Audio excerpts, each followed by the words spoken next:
This is my third video on primitive roots and indices, and before we go ahead with the content of this video, let's recall what we have already done in the previous two videos. We have already defined order of a modulo n.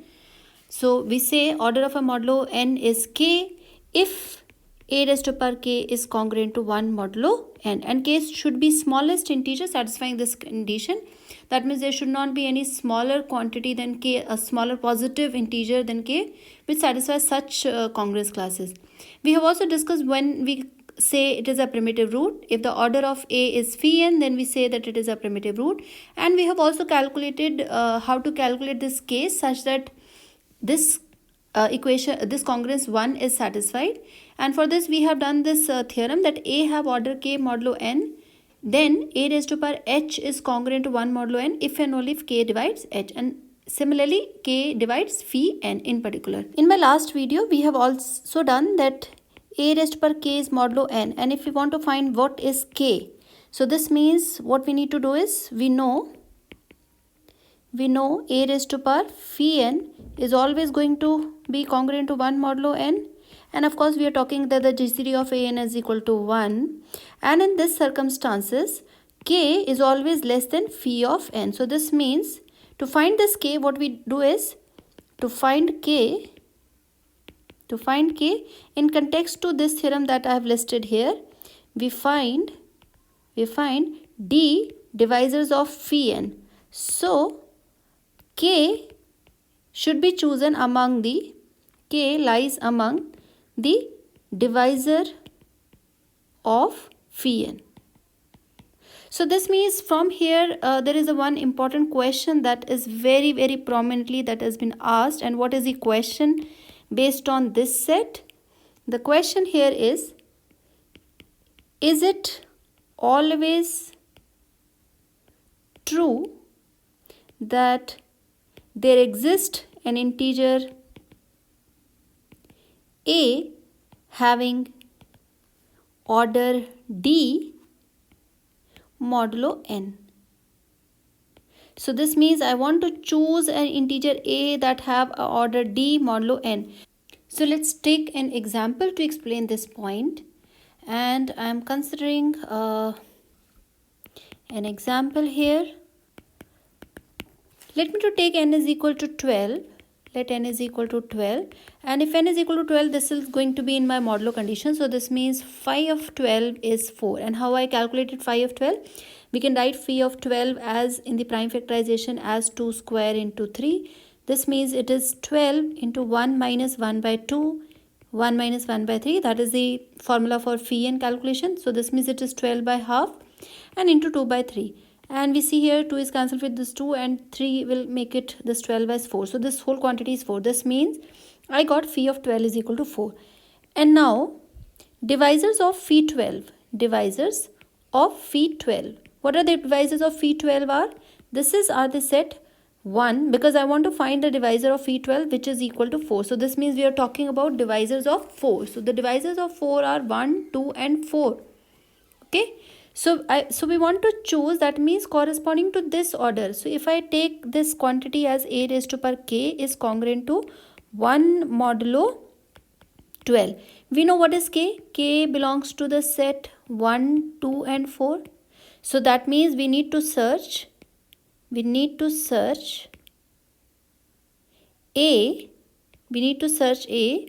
for k is equal to 1, k is equal to 2 and k is equal to 4. So that is now the value for d. So this was a question that I have asked here.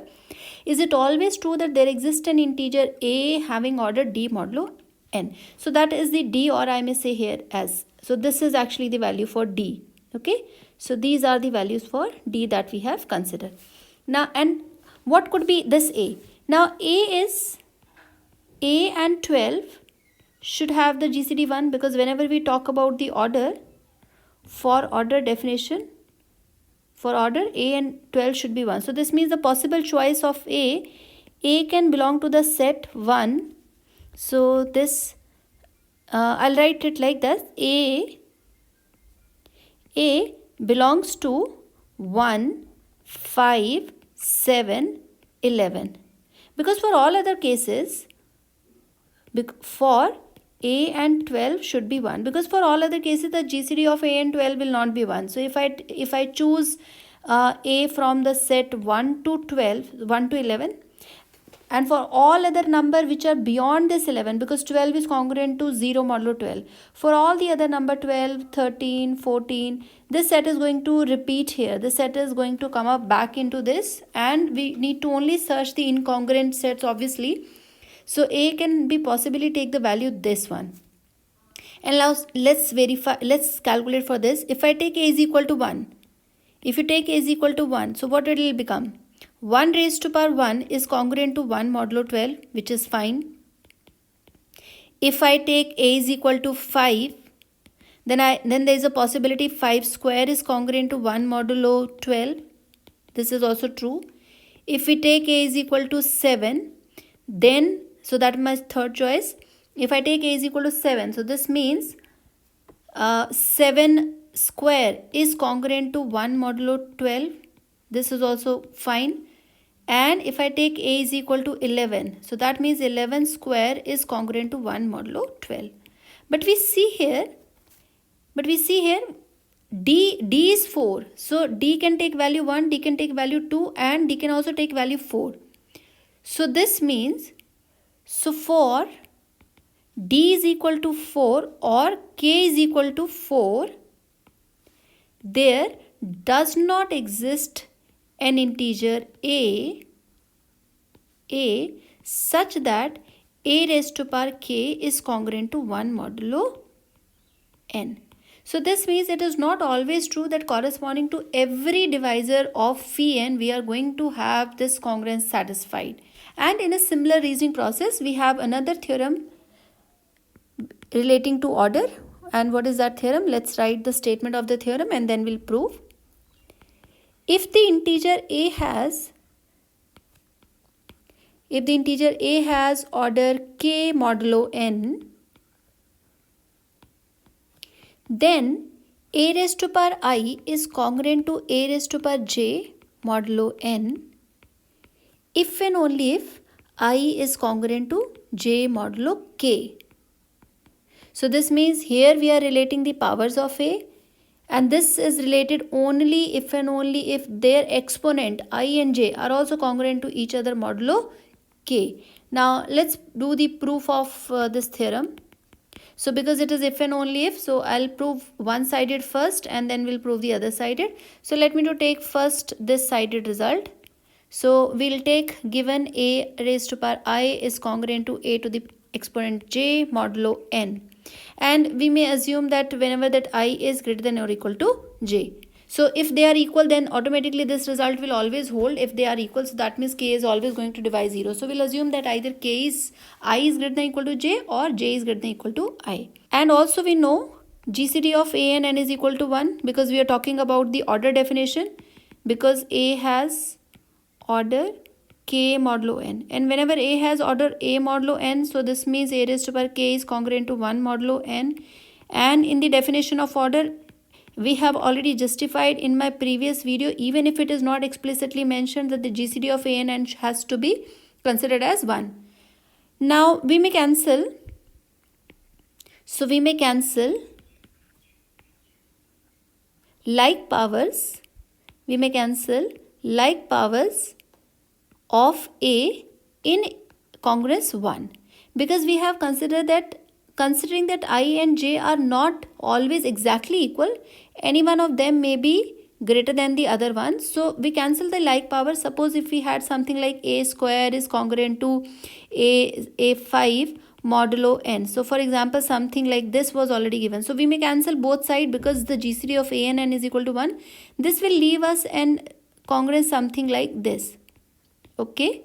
So similar to this. Okay, so this means cancelling like power, what we will obtain is, we will obtain I minus j is congruent to 1 modulo n.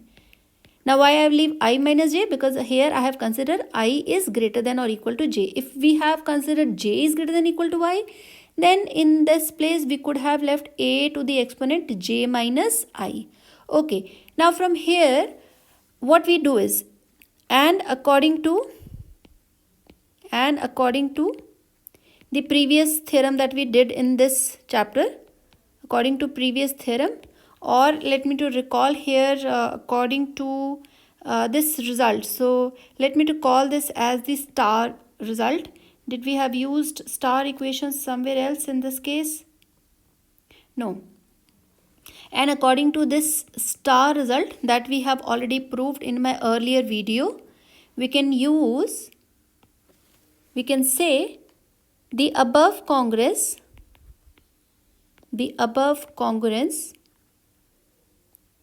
holds if and only if k divides I minus j. So that is the power now which is in the exponent of a, and if this is congruent to 1, no, and also we know that a raised to power k is congruent to 1 modulo n. This is given to us because a was the order, so this means k must divide this power I minus j. So I'll take k divides I minus j, and when k divides I minus j, this is just the another way of writing that I is congruent to j modulo k, and hence one-sided result is our proved.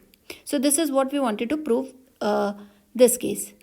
Now let me to take the conversely. So conversely, what is given to us is we have been given that I is congruent to j modulo k.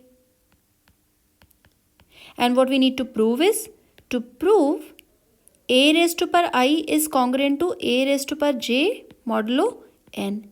And also what is given to us is that a raised to power k is congruent to 1 modulo n. And k is the smallest power because this is the order. K is the smallest power. Now let's prove this case. Now for this case, we'll consider this equation number 2. From 2, I can write I as j plus qk for some integer q. And from equation number 3, from the congruous third, and from third, we may write a to the power I is congruent to a to the power j plus qk. This is congruent to a to the power j, and I am going to replace now this as a to the power k q. So we have this k and then we write multiply by q. So this is congruent. So this is here I am going to use from third. So this is 1. So this means this is nothing but it is simply a to the power j into 1. This is congruent to a to the power j. This is congruent to a to the power j modulo n, which implies that a to the power I is always congruent to the exponent a to the power j modulo n, and hence the result.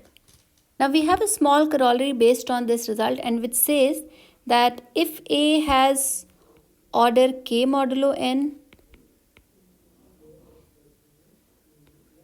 then the integers a square, a cube up till so on, a to the power k are incongruent modulo n. Because in the last result we have only compared the powers of each other. So this will hold. So the proof is really simple. Let's see now. So if a to the power I is congruent to a to the power j modulo n for 1 less than I less than or equal to j less than k, if they are congruent. So here I have to prove that they are incongruent. So I am assuming that if they are congruent, so let me to write here on contrary, if they are congruent. So this implies from the previous theorem I is congruent to j modulo k. Okay, but which is impossible. And why this is impossible? Because this would have been then imply k divides I minus j, but you will see that I and j are smaller than k, so this is not possible.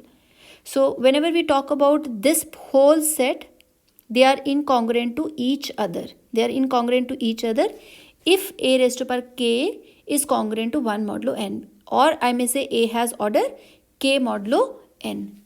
So now there is another very fairly a natural question that arrive.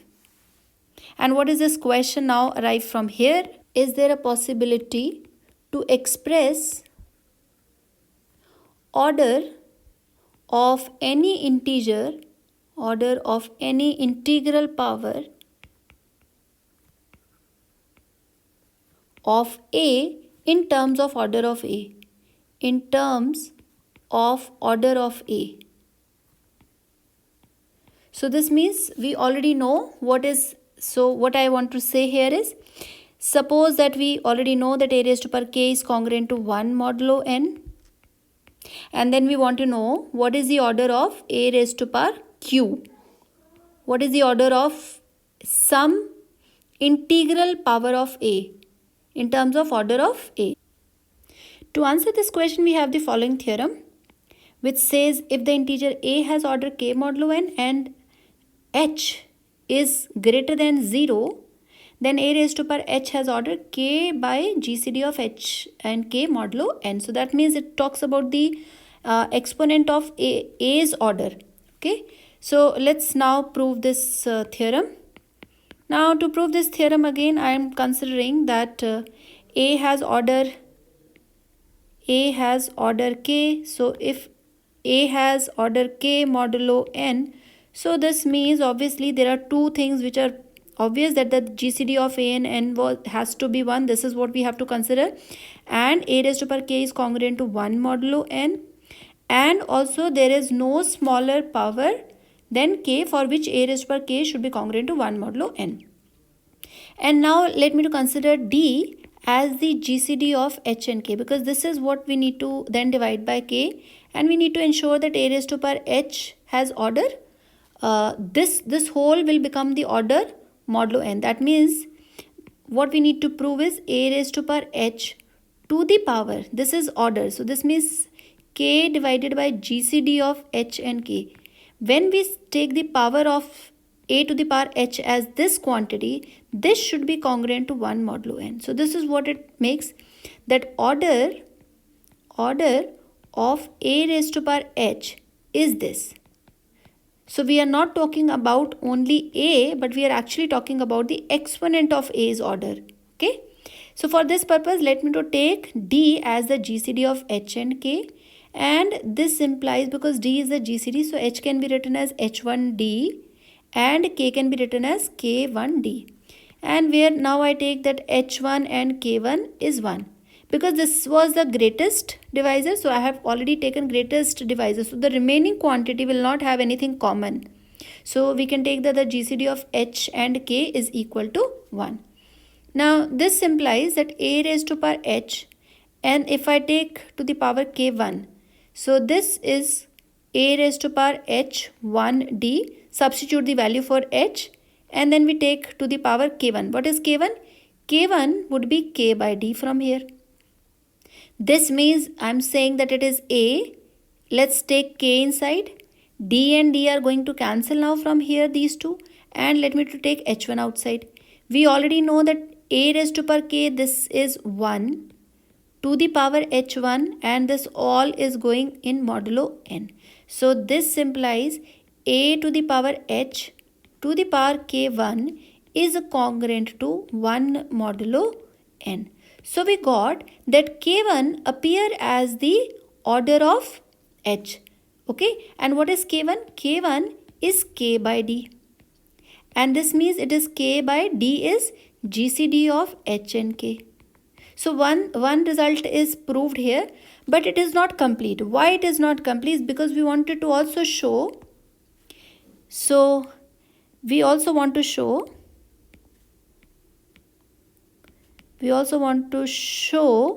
that there does not exist any smaller integer. There does not exist any smaller integer such that A raised to power h to that integer q is congruent to 1 modulo n, or we may say q is less than k1. Only then it becomes the order of A raised to power h. So this result we have to also show. If we do not show, this result is incomplete. Now let's do the second part. To show this, so if we assume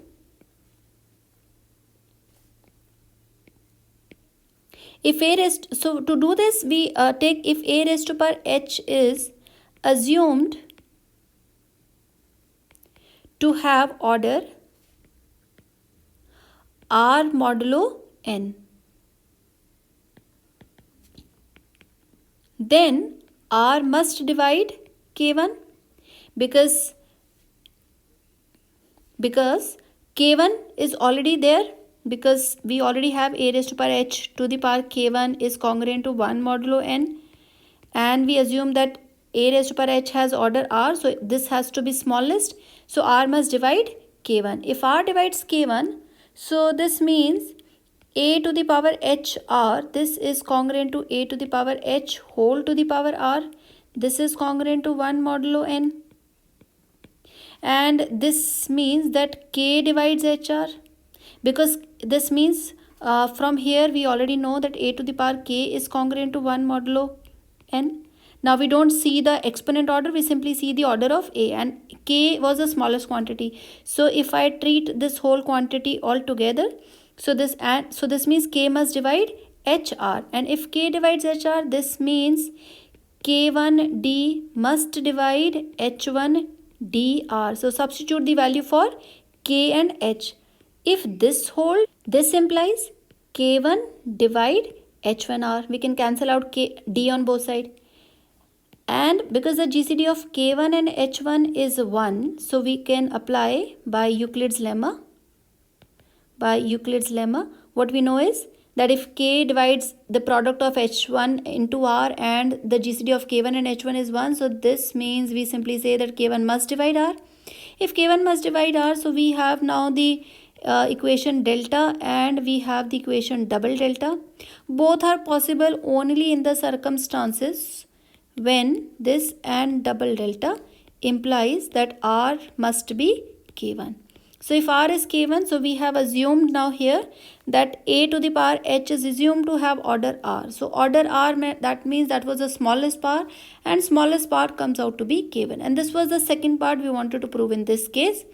So hence the result hold. Now there is a small corollary based on this result. So let me to write that corollary also.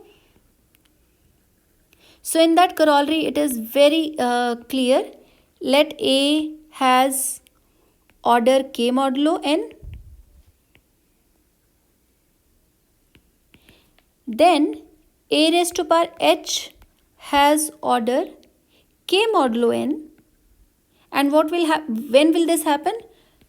If and only if GCD of h and k is 1. So this is very obvious from the previous theorem.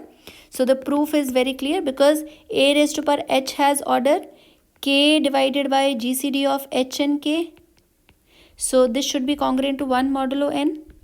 And we are saying that if this quantity is 1, so this means A raised to power h to the power k is congruent to 1 modulo n. So hence the result will hold. The order of A is also k and the order of A raised to power h is also k. Now let's say a small example to just explain these all points again. Suppose we take the quantity n is equal to 13. So that means we wanted to find modulo 13. So this is what we wanted to calculate.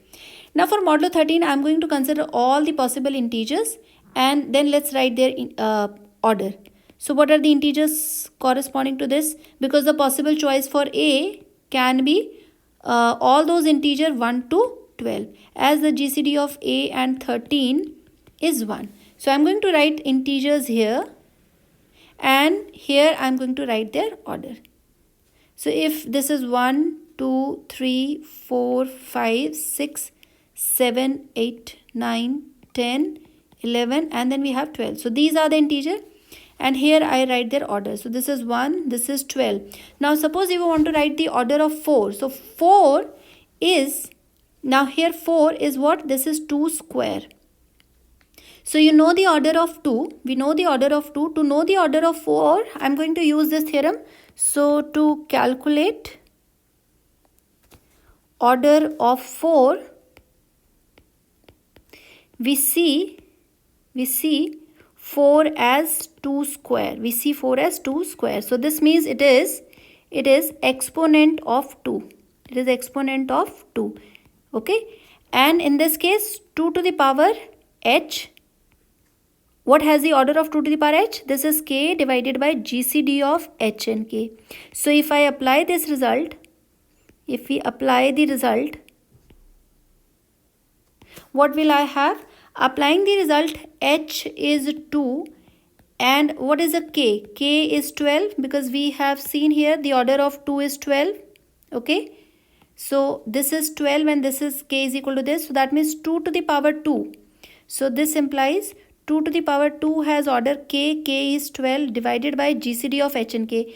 GCD of h. H is 2 and k is 12. So what is this GCD? That means this is 2 to the power 2. And then we have 12 divided by the GCD is 2. So this means it is 6. So this means this is 2 to the power 2 raised to power 6. So order of 2 to the power square, which means it is 4 to the power 6. So this quantity should be congruent to 1 modulo 13. So in the similar process, we'll look this as the power of 2, that is 2 cube. So we'll have the this as 4, and in continuation to this process, once we calculate the order of 3, which is 3, we can calculate for 9, that will come out to be 3, and so on. So we calculate for the least power, and if we want to move ahead, we'll calculate the exponent 1 and we can apply this theorem. Sometime none of the integers is coming in the exponent, so we just have to directly calculate for this case. Say for example, we want to calculate for 11. Okay, so we want to calculate for 11. So now if a is 11 and we already know what is n is 13. So for this case we want to calculate a raised to power, this is congruent to 1 modulo 13, and or I may say a is 11 raised to power phi of 13 is congruent to 1 modulo 13. We already know phi 13 is 12, so that means 11 raised to power 12 is congruent to 1 modulo 13. Okay, and we need to check this for all the possible divisors of phi 13, that is 12. So that means we must need to check all 11 raised to power d, which is congruent to 1 modulo 13. And what is the divisor? D is the divisor of phi 13. So that is the basic rule to check the definition of order.